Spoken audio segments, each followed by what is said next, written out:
बिस्मिल्लाहिर्रहमानिर्रहीम, अस्सलाम वालेकुम। आज मैं आपको प्याज के पकौड़े बनाना सिखाऊंगी। इसके लिए मैंने 3 मीडियम साइज़ के प्याज ले लिए हैं और इसको मैंने ऐसे कट कर लिया है। अब मैं इसको हाथों की मदद से ज़रा ऐसे प्रेस करूंगी ताकि ये सब प्याज ये अलग अलग हो जाए। अच्छे तरीके से आप दबा के कर लें इसको। अब इसके अंदर मैं बेसन आधा कप डाल रही हूँ। आधा कप से कम ही अगर आप डालें तो, क्योंकि इसमें ज्यादा बेसन नहीं जाएगा।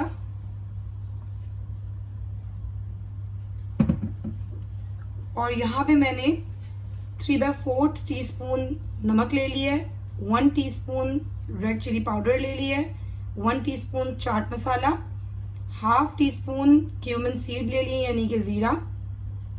और ये मैंने राइस फ्लावर लिया है 2 टेबलस्पून। इसकी बजाय अगर आपके पास नहीं है तो आप कॉर्नफ्लावर भी ले सकते हैं। यहाँ पे मैंने कैरम सीड्स ले लिए हैं यानी कि अजवाइन 1/4 टीस्पून, 1/4 टीस्पून ही मैंने टर्मरिक ले लिया है और 1/4 टीस्पून ही मैंने बेकिंग पाउडर ले लिया है।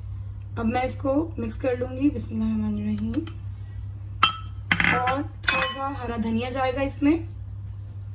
अगर आप इसके अंदर हरी मिर्च भी डालना चाहते हैं तो या ऑप्शनल है, आप डाल सकते हैं। ये मैंने 2 टेबलस्पून हॉट ऑयल लिया है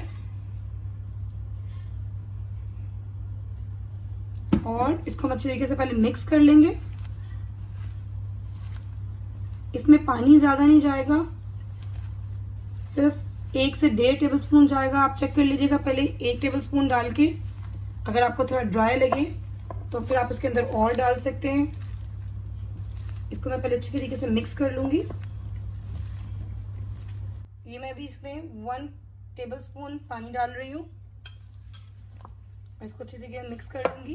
अभी देखिए ये ऑयल गर्म हो चुका है। इसकी आग मीडियम है, ज़्यादा तेज़ नहीं रखनी आपने कि पकोड़े जल जाएं। इस पकोड़ों को हम डालेंगे इसमें थोड़ा थोड़ा इसका मिक्सचर लेके।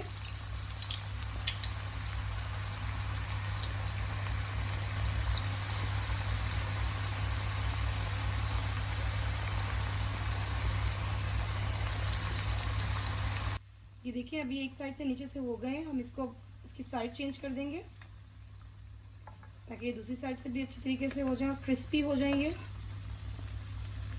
ये तकरीबन 1 से 2 मिनट लगेंगे और ये पकोड़े रेडी हो जाएंगे।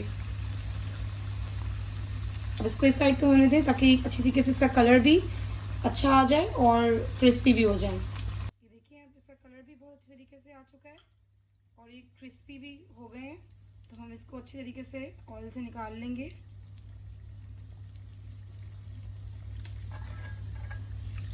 और बाकी भी ऐसे ही बना लेंगे। बहुत ही मज़ेदार प्याज के पकोड़े रेडी हैं। और ये वैसे ही पकोड़े हैं जैसे आप मार्केट से ख़रीदते हैं। इसको बनाइएगा और मुझे अपनी दुआ में याद रखिएगा। जज़ाकल्लाह खैर।